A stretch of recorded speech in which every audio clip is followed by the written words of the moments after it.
Hoy queremos hablar sobre la ética en la formación de los estudiantes universitarios. Y para este tema hemos invitado al rector de la Universidad Interamericana, Stanley Mouchet. Gracias por estar con nosotros en esta tarde. Gracias, Oscar, es un gusto de veras. Bueno, Stanley, es importante en este tiempo hablar de universidades, pero no por las universidades, sino por el personal humano que conforma una universidad, que la hace. Tú tienes una larga experiencia en el mundo universitario. Mi primera visión, que se me viene así, es el joven universitario o las universidades de hoy están formados de una manera integral o tienen un sesgo que va dirigido hacia las necesidades, ya sea empresariales o económicas o X que se dan en la sociedad. Y responder esa pregunta requiere necesariamente, aunque parezca reiterativo, pensar en términos de contexto. La universidad, como cualquier otra institución, no funciona en el vacío, funciona en un contexto. Y el contexto tiene muchas veces formulaciones teóricas y de principios, y en el caso concreto de la universidad hay que referirse al punto de qué espera la sociedad de la universidad hoy día o qué presiones le pone la sociedad hoy día a la tarea de la universidad. Hay un aforismo muy canalla y muy cruel de que cuando se llega a la formación del nivel universitario, la universidad lo que debe hacer antes que cualquier otra cosa es formar para suplir la demanda del mercado. Y por mucho que pese, ese es un aforismo, un principio que está muy instalado. Así que una primera respuesta sería: no creo que la universidad de hoy esté formando de manera integral como intención primaria, aún cuando su carta constitutiva o su declaración de misión o visión así lo refleje. La universidad está en un estado de tensión muy grande entre esa aspiración y esa exigencia que le pone la sociedad. Estamos diciendo entonces que en este momento, que puede ser una coyuntura histórica para comunicarlo con mayor suavidad, en este momento todas las acciones que realizan las universidades de formación a los futuros profesionales están más en visión de la productividad, el crecimiento económico, la eficiencia, que el desarrollo humano como tal. ¿Sí? Creo que sí. Incluso hay una discusión entre teóricos de la educación, curriculistas y los mismos docentes, discusión que gira a que el objetivo de la educación de hoy es educar para la adquisición de competencias. Ese es un debate que definitivamente refleja el estado actual. Un estado que apunta a capacitar a alguien y no a formar a alguien. Por supuesto, en la mitad del debate hay quienes dicen, bueno, es que también hay competencias blandas. Bueno, creo que caemos en algo peor, porque entonces estás catalogando las llamadas competencias duras frente a las competencias blandas, y eso ya tiene un sesgo, de que algunas son duras, entonces implícitamente son mejores, y las otras son blandas y las pongo casi como excusa para decir, bueno, también le voy a dar un espacio y una oportunidad a la parte integral. ¿Hasta qué punto las competencias es un medio o una forma que lleva al verdadero desarrollo, o las competencias te están dirigiendo hacia una realidad concreta? Es igual, Oscar, nos lleva al inicio de la conversación. Todo dependa qué estás entendiendo por competencias. No hay nada malo si por competencias entiendes que el saber hacer no es solamente lo único a lo que debe responder la universidad. Si le abres el espacio con la misma dignidad y con la misma prioridad al saber ser, entonces no hay problema. Y aceptemos que las llamadas competencias blandas son aquellas, siempre desde aquella clasificación que en su momento hiciera el director de UNESCO, de formar para saber ser, para saber hacer. El problema está en que pareciera que la tendencia, las exigencias y las imposición cae más fuertemente en el saber hacer y, bueno, de paso en el saber ser. Así que ese es exactamente lo que está reflejando el estado de tensión. Sí, pero mira, los jóvenes de hoy, de cada momento histórico, están con una fuerte influencia sobre un ambiente que te dice ten esto, ten lo otro, lo importante es alcanzar ciertas metas, tener cierto prestigio, que hay veces no importa la forma, no importan los medios, lo importante es estar en ese nivel, en ese estatus. Una universidad tiene la responsabilidad de que los jóvenes logren esa universidad, esa visión universal, donde entra también el valorarse como personas y el saber que sus acciones van a incidir en la sociedad y pueden incidir o positivamente o negativamente. Si la universidad de hoy se está manejando en ello, ¿qué tipo de profesional le vamos a sacar entonces? Bueno, es exactamente la gran pregunta y la gran interrogante. Lo que no hay que dejar por fuera son dos cosas. Primero, que la universidad puede decidir resistir como proyecto educativo la presión que le pone la sociedad. Y entonces es leal a su proyecto educativo y decide hacer un trabajo de formación, tanto para dejar la capacitación en el nivel que debe, sin descuidar la formación integral. Porque una cosa también hay que tener claro: todo proceso de formación que se da en la universidad es un proceso que se da en el marco de un contrato social. Yo como universidad, cuando entrego un profesional, le estoy diciendo a la sociedad: te entrego a alguien capaz y competente, que no se pierda este elemento en la discusión, porque de lo contrario es un fraude. Si yo no estoy entregando un médico formado adecuadamente o un ingeniero adecuado formadamente, esto es un fraude y un incumplimiento de la parte del contrato social. Ahora bien, la otra parte de nuestra discusión: ese médico, ese ingeniero, ese abogado, ese psicólogo, etcétera, ¿tiene una capacidad de desempeño y de valoración integral? Ese es el otro componente que la universidad tiene que decidir si se mantiene fiel a ella o no. Y ese es el debate de nuestros días. Volviendo a la respuesta inicial, creo que hay esfuerzos, creo que hay universidades que se la juegan el todo por el todo en la formación integral, pero no creo que necesariamente esa sea la exigencia que le hace el gran mercado a las universidades de hoy día. Y es contradictorio, porque en las reuniones de los profesionales, en las reuniones de quienes dirigen el mercado, cada vez más cobra más fuerza el reclamo de: es que no tenemos personas honestas, no tenemos personas y profesionales con capacidad de pensamiento crítico, no tenemos personas con adecuada actitud para el trabajo. No, bueno, ahí está la contradicción. Pero no tiene sentido, porque tú te preguntas, si tú estás buscando productividad, rendimiento, mayor ganancia, y tú has sacrificado otros valores como la ética, tocar uno que es importante, la ética dentro de esa realidad. Si en el proceso de formación académica el joven tiene una formación académica buena, es un profesional excelente, pero no tiene una ética, no tiene una visión humana, ¿cómo va entonces a responder en esas dos dimensiones que tiene que manejarse? Esa es la paradoja de nuestro tiempo, Oscar. Hace muchos años, hace más de 20 años, un pensador inglés, Charles Handy, escribió una obra, La Era de las Paradojas. Y la lección de él que me quedó, creo que viene muy a pelo de lo que estamos discutiendo. ¿Cuál es la paradoja de nuestro tiempo? Decía hace 20 años Handy, que creemos saber para dónde vamos y de hecho no es así.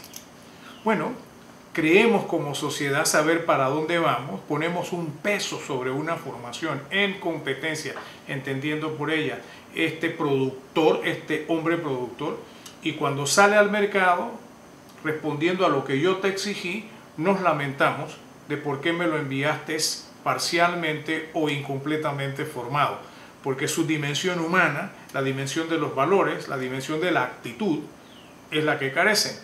Más aún, cuando en nuestros días se discute tanto sobre el tema de la pérdida de la institucionalidad, uno de los enfoques en esa discusión que no se debe perder de vista nunca es que la institucionalidad, que son las reglas formales, se enfrenta a las reglas informales. sí. Y el problema de las reglas informales es la carencia de una formación ética. Tengo muy buen profesional, tengo muy buen competidor, pero alguien que sustituye con sus reglas informales el jugar con las reglas formales. Esa es exactamente la crisis. Dice, hablando de eso, me acabo de acordar también, exactamente se me vino a la cabeza un planteamiento de un sociólogo francés que murió en el año 2002, que se llama Pierre Bourdieu. Pierre Bourdieu tiene una teoría en que dice que las nuevas empresas, el nuevo concepto que manejan las empresas, no es solamente tener un capital económico, claro, y ser fuerte y ser una empresa visible, con cierto rostro de fortaleza y estabilidad, sino que en los últimos años las empresas descubrieron un capital simbólico. ¿No? Un capital simbólico que ellos denominan y han entrado por la línea esa de compromiso social empresarial, todo ese mundo que se maneja por ahí, ¿no? Con unas reglas éticas de la empresa. Es como, para mí es como un neoliberalismo, ¿no? Al final para mí es como un neoliberalismo. Pero lo que quiere decir exactamente es ese capital simbólico que nos va a hablar Pierre Bourdieu en el mundo de las universidades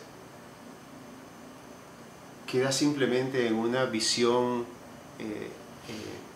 totalmente superficial, porque al final el capital que debería ser la persona en su totalidad, en toda su integralidad, no es un capital humano que vaya a rendir en esos dos niveles que estamos conversando. De manera que es fácil entonces entrar en realidades de corrupción, o es fácil entrar en realidades de deshonestidad, es fácil entrar en una realidad que no hace ni que la persona crezca como persona, ni tampoco hace que el país progrese, porque tendríamos todos los problemas después que se generan dentro de la inestabilidad. Y además requiere, para poder superar ese estado de cosas, una pedagogía y una didáctica verdaderamente innovadora. ¿Por qué? Porque no hay nada malo, y es la forma correcta, en que las universidades traten de superar este estado de carencia a través de un currículum o una visión curricular donde incluyes las materias que por lo menos te garantizan que cumples tu responsabilidad curricularmente hablando. Ese no es el problema, eso está muy bien que lo hagamos. El problema viene cuando la didáctica o la pedagogía de estos cursos se reducen a la repetición o al contenido de reglas de urbanidad poco menos que sublimadas, y viene el otro problema que tiene la universidad. Un director representante de UNESCO en Panamá, don César Picón, de los finales de los años 90, decía que la gran víctima de estos problemas de la sociedad eran las universidades, porque terminaban sufriendo de curriculitis, y que no era otra cosa que tratar de resolver por vías de inflar la currícula los problemas que tiene la sociedad. Ahí entramos en otra dimensión de problema, porque no se trata de que no lo pongas en el currículo, pero también no se trata de que quedes satisfecho porque pusiste unos cursos o porque estés inflando los cursos por inflarlos. ¿Cuál es la razón y la motivación de tenerlo? ¿Puede un currículo cumplir esta tarea? La respuesta es no.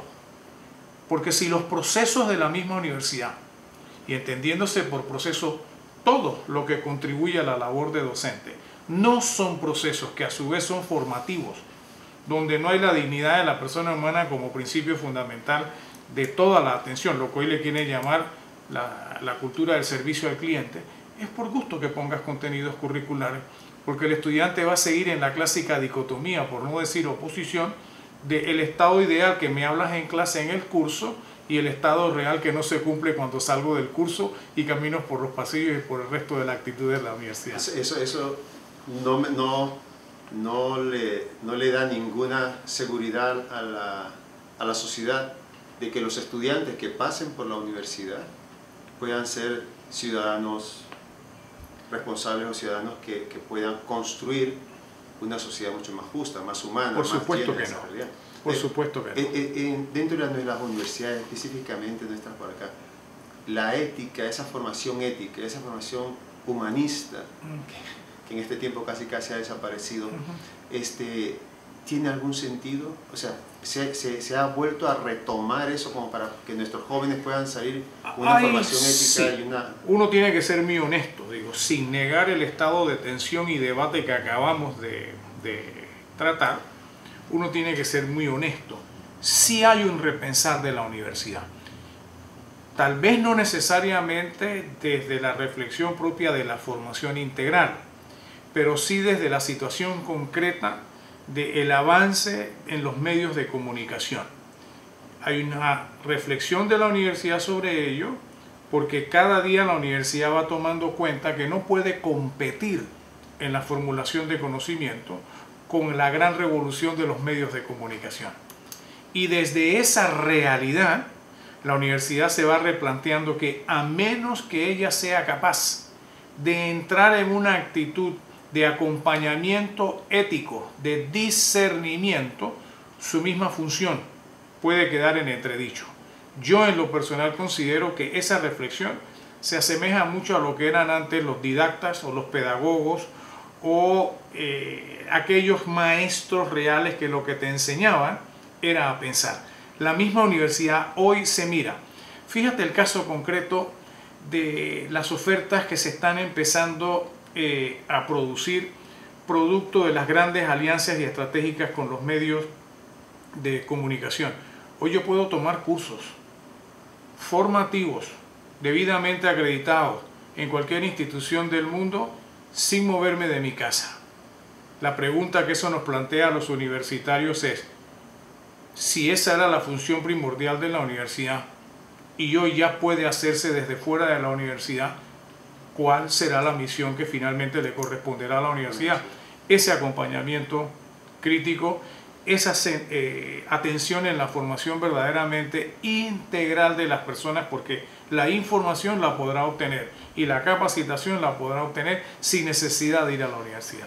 Estamos entonces hablando no solamente de un mundo que está en cambio, estamos hablando también de una realidad social que nos lleva a nosotros a preguntarnos y a ver al joven desde distintas perspectivas y distintas realidades, ¿no? Todo habla de la tecnología, una tecnología que en mi caso, mi sobrino pequeño que tiene 5 años sabe mucho más que yo de tecnología, ¿no? Cuando yo tengo el teléfono que no lo entiendo, se lo doy a él y él en menos de 5 minutos yo creo ya está jugando y ya está entrando en todas cosas. Un mundo como ese también que nos lleva a nosotros a lanzarnos. O sea, casi yo me preguntaba cuando estabas hablando, ¿para qué está en la universidad entonces? Si eso se puede hacer desde mi casa, no inviertas en tanto edificio, un edificio más pequeño, le pones una tecnología de punta y abres la oferta, una oferta que no va a tocar al ser humano, porque el ser humano necesita la calidez del otro para poder ir creciendo como tal. Esa visión no ha sido comida o no ha sido absorbida por una sociedad altamente consumista y que piensa nada más en producir riqueza, en producir millones en ganancias, en grandes consorcios, en lujos, en comodidades. No nos está costando a los seres humanos perder, mejor dicho, ese valor humano que es el que genera todos los cambios positivos y hasta negativos por una visión meramente financiera. Sí, sin duda, estoy de acuerdo. Y volvemos entonces a parte de la discusión previa. La universidad hoy día se va encontrando, parte ya lo dijimos, en una situación en la que la está llevando a repensarse. Y cuando decías ahora, ¿y la universidad para qué? Si por el avance de los medios de comunicación yo pudiera resolver mucho de esa capacitación, yo te tendría que responder de la siguiente manera. ¿La universidad para qué? Para desarrollar la capacidad de trabajar en equipo, para desarrollar la capacidad de aceptar la diferencia de opiniones y para desarrollar el sentimiento de responsabilidad. Si eso la universidad, y entendiendo la responsabilidad en su sentido más amplio, porque uno de los problemas con el tema ético es que lo hemos ido haciendo caer en una especie de checklist sobre puntos a cumplir. En el fondo el tema ético no es otra cosa que la rendición de cuentas de lo que yo haga con el uso de mi libertad. Y la función primaria del uso de mi libertad es no solamente no empobrecer la convivencia humana, llevando al ser humano a ser un simple instrumento para, sino humanizar todo el proceso de la convivencia humana. Bueno, la universidad es para eso. Esa es su verdadera misión hoy, si no quiere quedar como el apéndice del mercado que juega con todos los valores de producir por producir, tener por tener, y a lo mío con razón o sin ella, no importa a quién afecte en el camino. O se mira y se repiensa y asume verdaderamente esta tarea de formar integralmente desde esta perspectiva ética, o será reemplazada muy rápidamente por otras instancias. Pero eso conlleva entonces a que la sociedad se comience a recuestionar en todos sus niveles económicos, políticos y demás, la perspectiva en la que está buscando nuevos profesionales para que puedan abrirse a esa nueva sociedad. Porque tú lo que estás planteando es una universidad que llene una visión mucho más humanista, cuando nuestra universidad o es tecnócrata, o son universidades totalmente de carácter financiero y empresariales. El planteamiento que haces me lleva a la clásica discusión que mantengo con antropólogos y sociólogos cada vez que se usa el término de cultura. Y solemos resolver todos los problemas por la vía de decir, es que la cultura, un momento, la cultura es la suma de los comportamientos individuales de un grupo humano en un momento determinado. Y si eso es la cultura, no podemos pretender que la sociedad sea la que cambie, sino que el universitario es el que la tiene que cambiar. Él con su nuevo comportamiento, con su nueva actitud, empieza a hacer un proceso de lo que llama Fernando Savater, contagio de humanidad. La sociedad en sí, toda, la nuestra, es la suma de nuestras acciones individuales. Ella no va a cambiar si no siente que es llamada al cambio. Y quien puede llamar o hacer el llamado al cambio es el universitario, siempre que se entienda y se vea como un universitario que va más allá de la capacidad de hacer. Alguien ha dicho con mucha veracidad que ser universitario es un estilo antes que cualquier otra cosa. Bueno, desarrollar el verdadero estilo universitario va a requerir, sí, valentía, porque irónicamente estamos atrapados en esa sociedad. La universidad que quiera hacer esto es una universidad que el mercado no la va a favorecer, porque el mercado inmediatamente va a decir arte para qué, filosofía para qué, sociología para qué, reflexión teórica y crítica para qué. Pero fíjate que hay una cosa interesante, ¿no?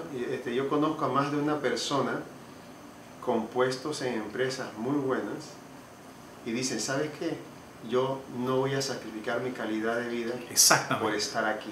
O sea, hay como un despertar también de las personas en relación a eso, ¿no? Como nuevos, jóvenes, y no son adultos, o sea, no son personas adultas, así de muchos años, sino personas relativamente jóvenes, con hijos pequeños, que todavía están en el colegio y cosas como esas, dicen, yo pierdo cierta cantidad de dinero, me voy a otro lado donde hay una calidad de vida en la empresa en la que estoy. Afortunadamente no ese concepto ha entrado un poquito en nuestro diccionario. Sí, y bastante, lo que nos hace ver entonces, o nos hace cuestionarnos y volver a redescubrir la importancia que tiene la universidad en la formación, totalmente, en la formación de nuestros jóvenes. Es un tema como muy amplio. Ahora, vuelvo a repetir, se requiere mucha valentía porque tiene costos muy altos hoy día y no es broma. Cuando en una estructura curricular una universidad se atreve a mantener lo que eran el famoso trivium antiguo y los quadrivium de los momentos del Renacimiento y lo demás, para dar una formación, por lo menos desde el aspecto curricular, abrir la puerta a una oportunidad para ello, esa universidad no necesariamente es la que el mercado va a favorecer. ¿Qué le falta a la universidad que tiene esa opción? Demostrarle al mercado, con el resultado de quienes forma, que eso es lo que él en realidad necesita y demanda. Porque como dijimos antes, el mercado me pide que sea competente y sepa hacer, pero apenas está inserto en él es el primero que se queja de la carencia de actitudes y de valores que tiene ese producto que le estoy entregando. Ese diálogo crítico es el que tenemos que ser capaces los universitarios de verdaderamente estimularlo. Te voy a tomar eso y nuestra conversación que ahora se estaba animando mucho más, ha llegado a su fin por el tiempo. Quiero darte las gracias, Stanley, por estar con nosotros hoy. Es como muy agradable compartir contigo, amén del tiempo que tenemos de conocernos. Esperamos que este programa de hoy haya sido del agrado de todos. Gracias por estar con nosotros. Gracias, Oscar. Mucho gusto.